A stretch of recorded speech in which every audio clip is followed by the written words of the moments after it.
Hello everyone. This is News Reporter Jack reporting to you live. Here, well, I'm back in Harlem now. I was in Nigeria, but the kids, I'm sorry everyone.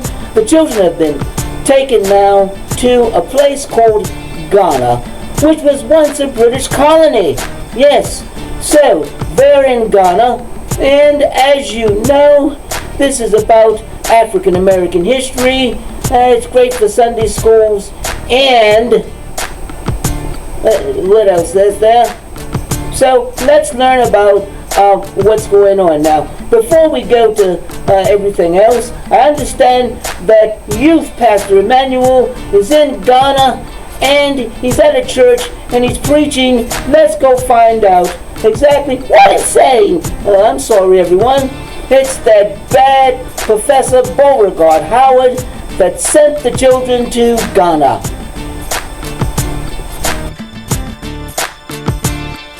Oh, hello everybody. I'm sorry. I was waiting. I'm Youth Pastor Emmanuel, and as you can see, I'm in a different place. I'm here in Ghana, and I just want to let you know a Bible verse. It's James chapter 1, verses 2 through 4, and I believe it talks about the great people of Ghana. It says this: "Consider it pure joy, my brothers and sisters, whenever you are faced with trials of many kinds, because you know that the testing of your faith produces perseverance. Let perseverance finish its work, so that you may be mature and complete, lacking nothing," or not lacking anything. You're probably saying to yourself, "Youth Pastor Emmanuel, what does all that mean?" Well, the first part of it says, consider it joy.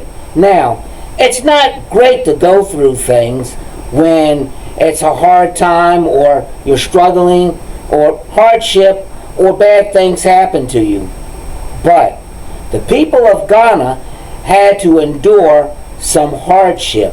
And when I say hardship, that means they went through some times where it was really, really bad, and it made them feel bad too. But because they kept going on and kept working hard and kept moving, well, things got better. Now, it also says whenever you're going through a hard time or something that's difficult, have joy. That means be happy. That doesn't mean that the situation is going to make you happy, but it means understand that there's something good that's going to come out of it. Okay? Perseverance means we keep going and we keep trying. We don't give up. That's what it means to persevere. Not to give up. Okay? When things challenge us in life, we don't give up. Okay? When the people of Ghana were challenged with certain things, they never gave up. That was important. But let's take a moment and understand what happened to the people of Ghana and how they never gave up. The people of Ghana were once the richest people in the world. The kings and queens lived in palaces that were laced and furnished with gold. Other nations wishing to trade with them had to pay taxes in the various sections of the kingdom in order to pass through. Ghana was rich. The people of Ghana traded with the Europeans and people from the Middle East. The people of Ghana became greedy and began to fight with one another over the different trade routes. That was where people began to trade different things, like merchandise or whatever. So that's what that was about. They also traded people in the forms of slaves in order to get more wealthier. Well, The people of Ghana ended up poor. They lost their riches and they lost everything, and they became a colony of Great Britain from 1821 to 1957. At one time, Ghana was known as the Gold Coast and brought great wealth not only to themselves but to England. The people of Ghana endured the hardship of being poor and poverty, and they were able to rebuild their country because in 1957 they became an independent country. And now Ghana is an emerging economic power, and they're growing. Things are getting better for Ghana. Through the trial of poverty, that means that they didn't have enough food to eat, they weren't able to clothe themselves that well. Through the trial of poverty and being a colony where another country owned everything in their land and they didn't have certain rights. Well, through all that, Ghana has learned and Ghana has changed. And now, once again, they're growing and they're becoming even more wealthier, but this time they've changed their ways. Now, I have to go and find the children with my good friend Uncle Jamal, and we have to go through Ghana looking for the children. I hope we can find them. They were in a backpack. So, like I said, if you see a backpack and it's walking through your neighborhood, be careful. Now, if you have a backpack that you wear on your back to go to school, that's okay. But I'm just talking about backpacks walking through your neighborhood. Let's see what Uncle Jamal has to say. Hello everybody, I'm Uncle Jamal and I'm looking for the children. I'm talking about Calvin, Adela Ray, and Shaniqua, and I'm here in Ghana. Yes, Ghana is a West African country. Let me tell you all about Ghana. Ghana, officially the Republic of Ghana, is a country in West Africa. It is situated with the Gulf of Ghana and the Atlantic Ocean to the south. It shares borders with the Ivory Coast to the west, Burkina Faso to the north, and Togo to the east. Ghana covers over 200,039,567 kilometers, spanning a vast ecological systems, well, different systems, like, for example, there's coastal savannas to tropical rainforests. With 35 million inhabitants, Ghana is the second most populous country in West Africa. The capital and largest city is Accra. Other significant cities include Tema, and there's a few others. The earliest kingdoms to emerge in Ghana were the Bonoman in the south and the kingdom of Dagbon in the north, with Bonoman existing in the area during the 11th century. The Ashanti Empire and other kingdoms in the south emerged over the centuries. Beginning in the 15th century, the Portuguese Empire, followed by other European powers, contested the area for trading rights until the British ultimately established control of the coast by the 19th century. Following more than a century of colonial resistance, the current borders of the country took shape, encompassing, or they actually were 4 different British territories. There was the Gold Coast, Ashanti, and the Northern Territories, and British Togoland. there were unified, now these places that I just mentioned were unified as independent dominions within the Commonwealth of Nations. On March 6, 1957, Ghana became the first colony in the Sub-Saharan Africa region to achieve sovereignty. And Ghana right now is a multi-ethnic country with a diverse language, religious groups, and the Akan are the largest ethnic group. They constitute much of the people, and it's spelled A-K-A-N. Most Ghanaians are Christians. Also, a fifth are Muslims, and 10% practice traditional faiths and report no religion. Now, I have to go out here and find the kids, like I said, Calvin, Shaniqua, and Delray, and I want you to know that African Americans, most of them, or a lot of them, came from the country of Ghana and also in Nigeria or Yoruba land. Now, I have to go find these kids. Hope I can find them real soon. Yeah, boy, it's going to be hard. Ghana's a big place.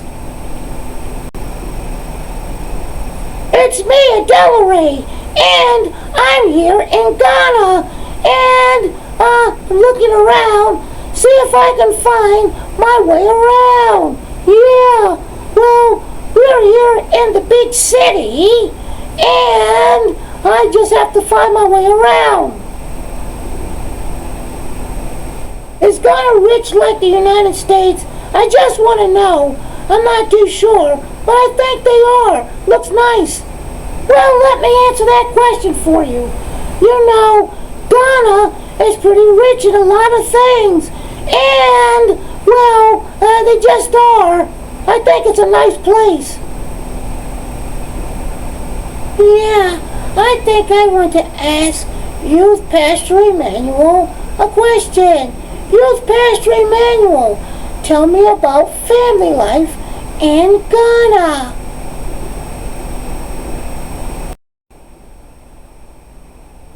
I'll do my best to tell you all about that.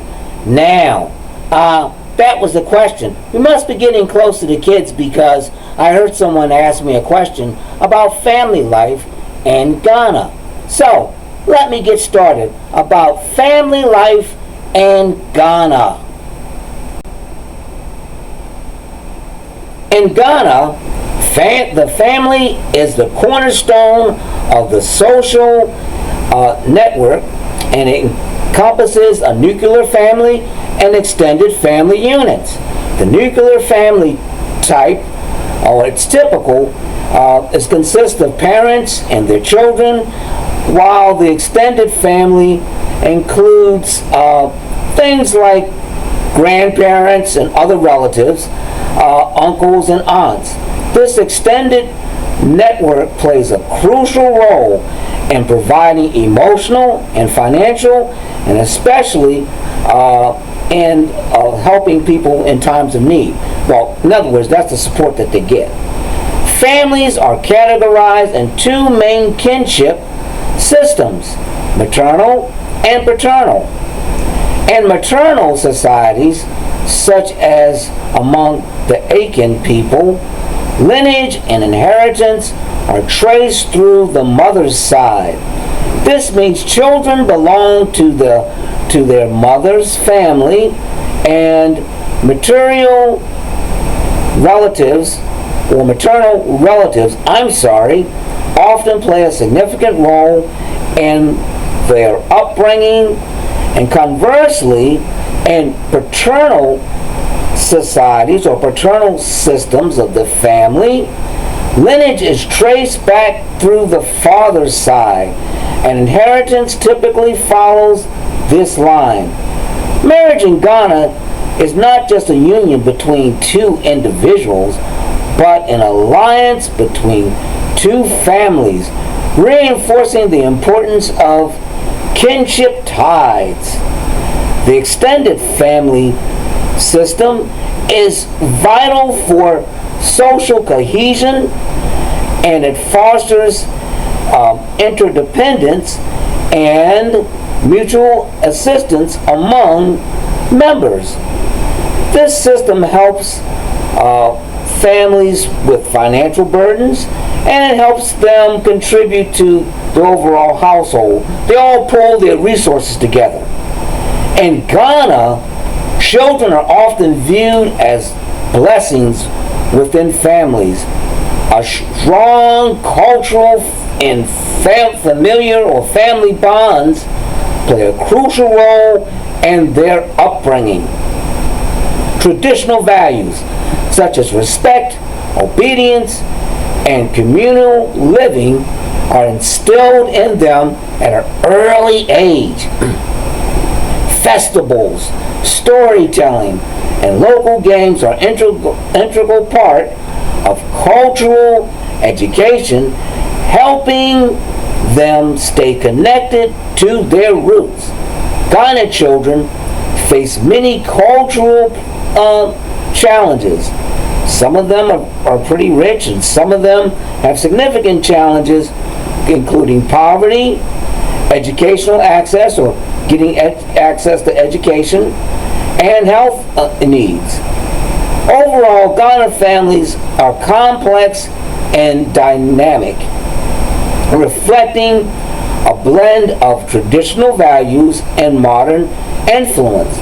The extended family system remains a vital aspect of social organization, providing support and stability in a rapidly changing society. Understanding family dynamics is an essential part of appreciating the cultural fabric of Ghana.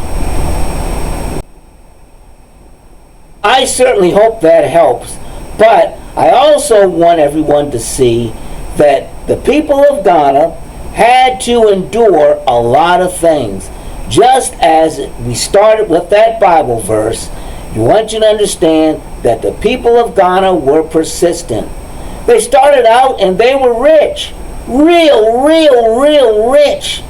But because of infighting amongst themselves, the slave trade, and some other things, they lost their riches.